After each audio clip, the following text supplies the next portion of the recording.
আপোনালোকৰ ঘৰত যদি অৰ্থৰ আগমনৰ ক্ষেত্ৰত বাধা আহি আছে, ঘৰত অৰ্থ জমা হোৱা নাই, ঘৰত বাস্তুদোষ উৎপন্ন হ'বলৈ ধৰিছে, তেনেহ'লে এই দুৰ্গা পূজাৰ যিকোনো এদিনত তেজপাতৰ সহায়ত কৰক আপোনালোকে এই এটা প্ৰতিকাৰ।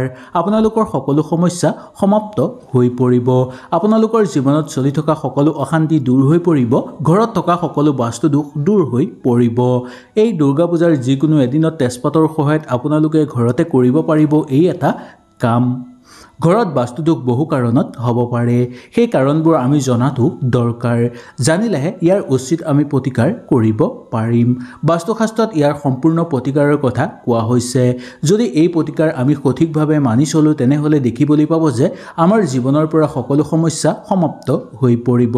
বাস্তুদোষ এনেকুৱা জেগাত হয় যি জেগা সদায় অপবিত্ৰ হৈ থাকে, সেই জেগাত বেছিকৈ বাস্তুদোষ হোৱা দেখিবলৈ পোৱা যায়।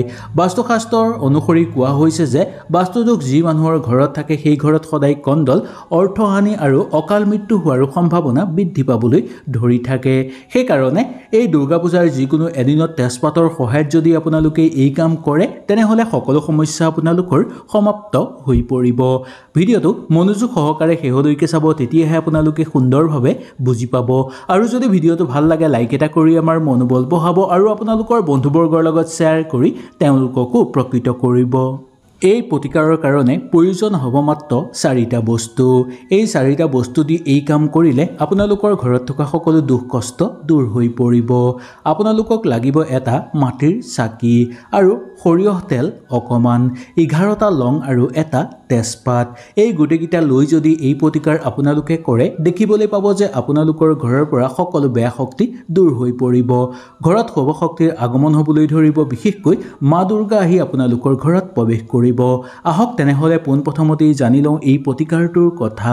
প্ৰথমতে সৰিয়হ দি আপোনালোকে এগছি চাকি জ্বলাই ল'ব। তাৰপিছত সেই বস্তুসমূহ গোটেইখিনি একেলগে দি আপোনালোকে জ্বলাব। ইয়াৰ পিছত আপোনালোকে গোটেই ঘৰত এই বস্তুখিনি ঘূৰাব।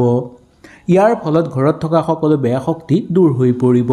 ঘৰৰ সকলো ৰুমতে সেই ধোঁৱাটো সোমাবলৈ দিব বা ঘৰৰ সকলো ৰুমতেই সেই ধোঁৱাটো লৈ আপোনালোকে ঘূৰিব। ইয়াৰ ফলত আপোনালোকৰ দেখিবলৈ পাব যে অশুভ শক্তি দূৰ হৈ পৰিব। ঘৰত শুভ শক্তিৰ আগমন হ'বলৈ ধৰিব। তেজপাতৰ ধোঁৱাৰ ফলত বেয়া শক্তি ধ্বংস হৈ পৰিব। এই ধোঁৱাই অশান্ত মন শান্ত কৰি তোলাৰো প্ৰবল যোগ দেখিবলৈ পোৱা যায়। শাস্ত্ৰৰ অনুসৰি কোৱা হৈছে যে তেজপাতৰ ধোঁৱাই অশান্ত মন শান্ত কৰি তোলে। বাস্তুশাস্ত্ৰৰ অনুসৰি এই কাম যদি আপোনালোকে কৰে, এই দুৰ্গা পূজাৰ সময়ত দেখিবলৈ পাব যে ঘৰত শুভ শক্তিৰ আগমন ঘটিবলৈ ধৰিব। ঘৰত থকা সকলো বেয়া শক্তি ধ্বংস হৈ পৰিব। দুৰ্গা পূজাৰ এইকেইদিনৰ যিকোনো এদিনত আপোনালোকে এটুকুৰা কফু আৰু তাত অকণমান বা দুটামান আপোনালোকে লং একেলগে জ্বলাই ল'ব। ইয়াৰ পৰা ওলোৱা ধোঁৱাই ঘৰৰ পবিত্ৰতা অটুট ৰাখিবলৈ চেষ্টা কৰে। আৰু লগতে এই ধোঁৱা যদি আপোনালোকে ঘৰৰ সকলো ৰুমতে ঘূৰাই দিয়ে, তেনেহ'লে দেখিবলৈ পাব যে ঘৰত থকা সকলো বেয়া শক্তি ধ্বংস হৈ পৰিব।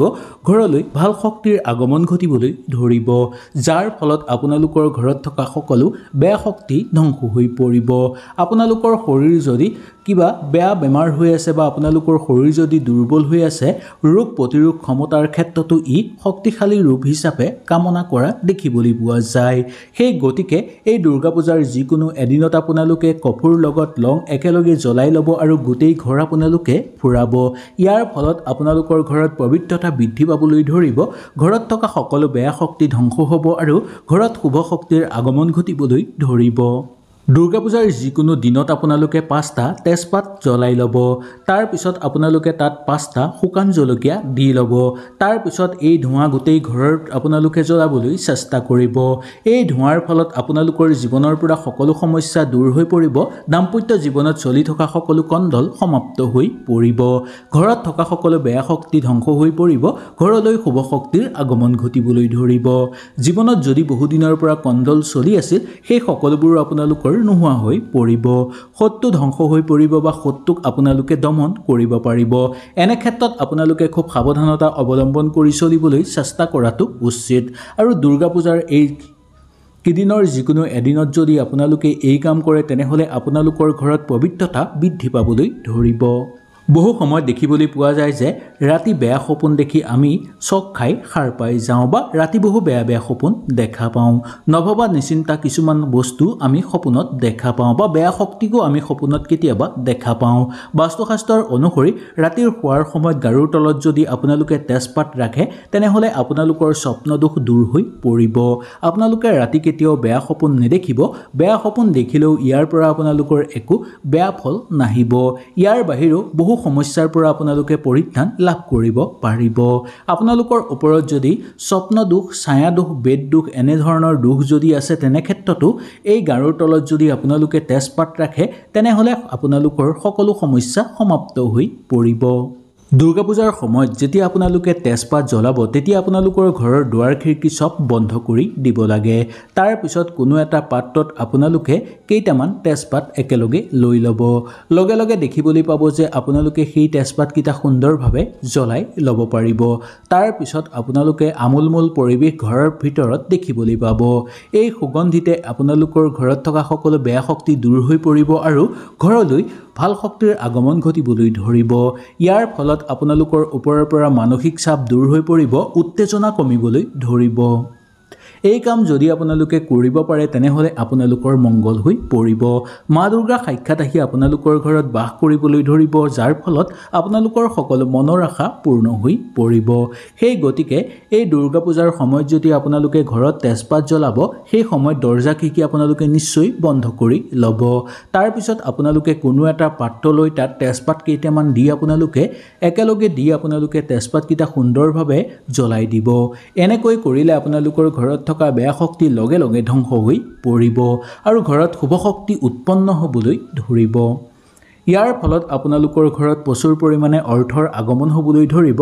কোনোবাৰ ফালৰ পৰা হঠাৎ সুখবৰ আপোনালোকৰ ঘৰলৈ আহিব আৰু মা দুৰ্গা আৰু মহাদেৱ সন্তুষ্ট হৈ পৰিব আপোনালোকৰ ওপৰত।